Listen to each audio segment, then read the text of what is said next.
Hello again, guys. It's Gregola Productions here, and today we have an Allegro alarm clock here in front of us. This is from an episode of Alarming Antiques that I filmed a while back, and I've had this clock for about a year, haven't done anything with it. And now that the weather's nice outside, I can go and I can deal with that luminous dial and work on this thing and get it, all set up. This is a fairly different one compared to all the others we've got made in Canada or the United States or even China or very rarely Germany, but anyway. Yeah, this is made in the USSR. It has 4 jewels, apparently. And I don't know what your guys' opinion is on that shape, but it's a very different looking clock. Oh, it looks like there was some repair done there. It looks like it cracked on the bottom. Yeah, it's plastic, this thing. The whole case is plastic. So we're going to see what we can do with this. Neither spring is broken. The clock is... hello, you can see me there. I mean, it does run, but, we're going to change the oil, we're going to clean it up, we're going to do everything we need to do mechanically to make sure this thing is good to go. So, we're going to see where the heck we wind up with this. Oh. Come on. Gotta go the other way. Oh. Okay. Yeah, there's a bit of the alarm there. And this is the bell you're looking at right here, and I'm wondering if this is going to have a very similar movement to another clock I worked on not too long ago. This is a very unusual design, especially that area there. I don't think there's anything over here. Just an empty case. Let's see here.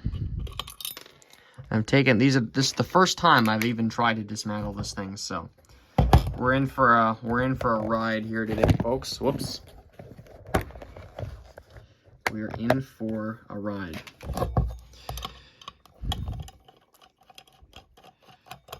Okay. Got a parts container there. Yeah, this is gonna be okay. It's very well insulated, I'll give it that, but I think this is, you know what? I think this is basically the clock I just worked on not too long ago. The controls seem to be in basically the same exact places. I'll just bring this Polaris alarm clock over here. It's being test run. Oh wait, no it isn't. Nope, it can't be, because this is in the middle, I believe. Okay, maybe it does have a different movement. For a second I thought it had a very similar movement to that Polaris one that I worked on. And as you can already see here, there's already old oil and grease in there. Yeah, you don't want to be running your clock with all that old oil in it. You want to actually get that out of there, because that can damage your bushings. There's the bell. Looks like no one's been in here before me. And I think, is this just going to pull out, or how can I do this exactly? I think I've got to undo those 4 bolts there. So we'll see where we wind up. I can only imagine what the movement in this looks like. I've got no idea. It's going to be fairly square looking, probably, if I had to guess.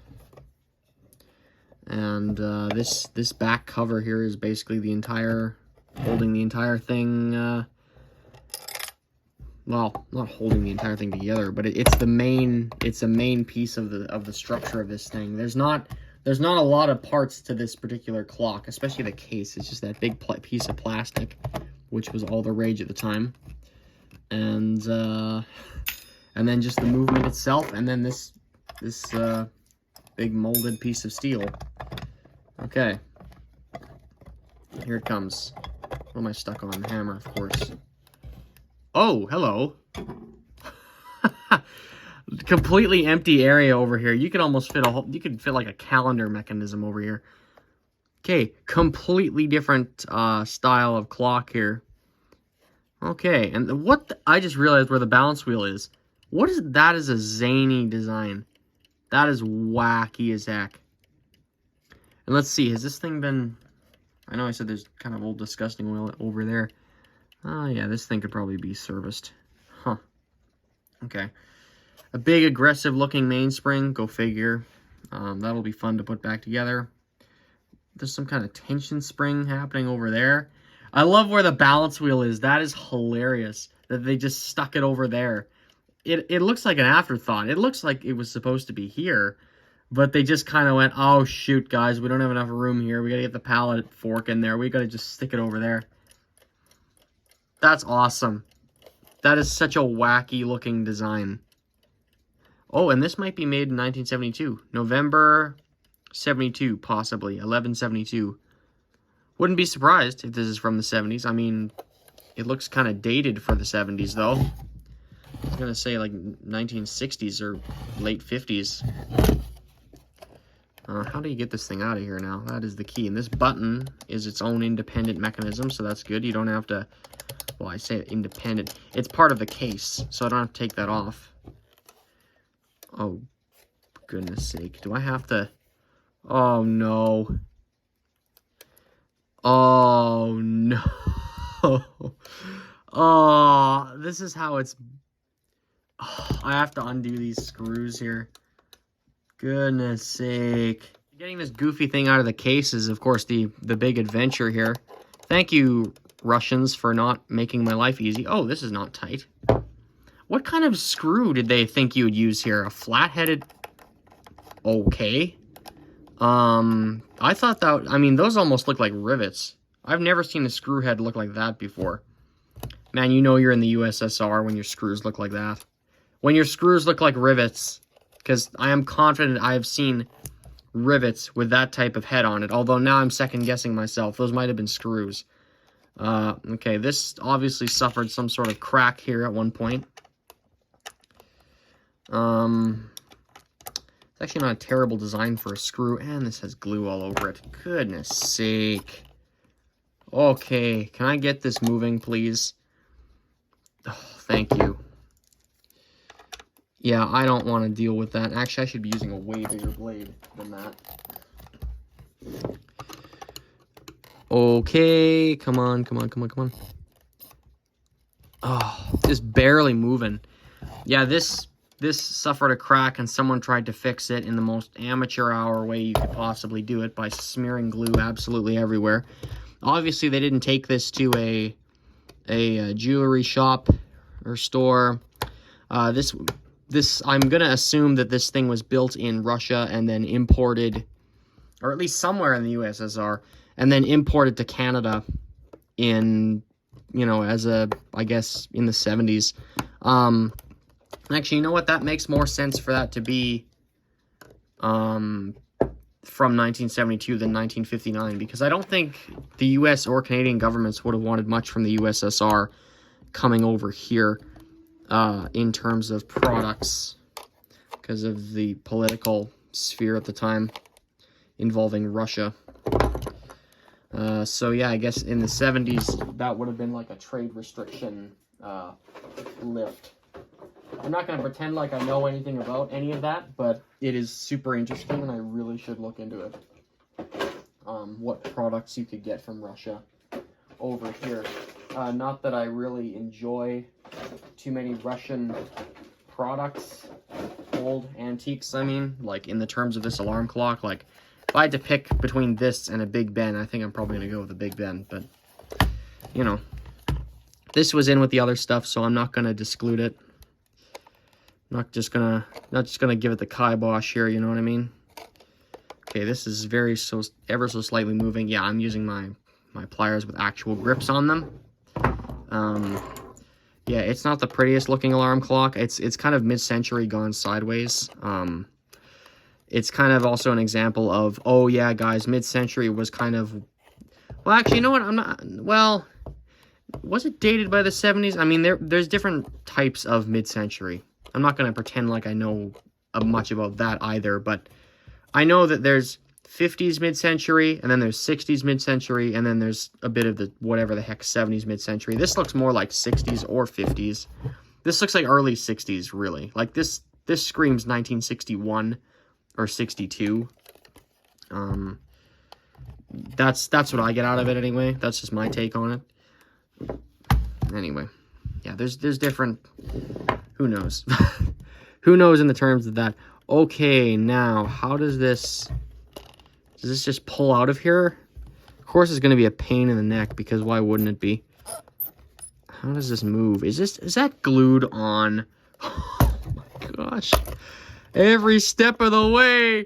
Okay.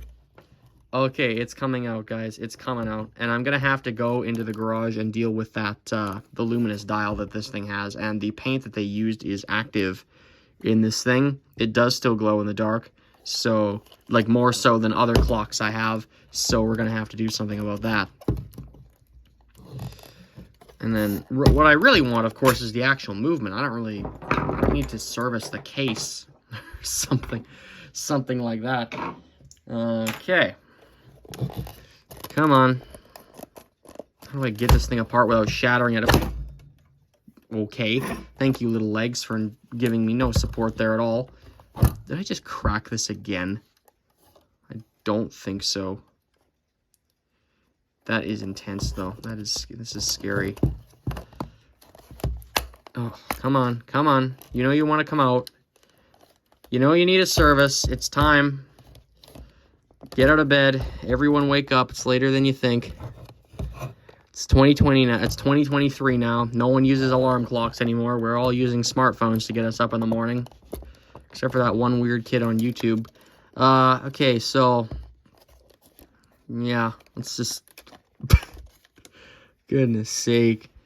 Oh, she's not coming out. This is... What am I stuck on in here? Maybe this does... oh, this does have to come out. Oh, it does. Well, I was completely wrong about that earlier. Does this unscrew? Oh, this thing might not be coming out at all. I don't know. I see threads in here, and you can see, okay, the bell is, or sorry, the button, like you can see this sub case thing, whatever the heck that is. I guess it's the dial pan. You can see the dial pan in its wacky shape, and it comes over here, and you can see where those screws go in. It's like the same idea up here with this button. Now, I've had buttons pull out. I've had them unscrew. I've had a few different methods of how these come apart. This one looks like it oh, I see how this comes apart. There's that. Oh, okay, yeah. See that brass nut in there? I have to get a screwdriver into that and loosen it up. How does this come out, though?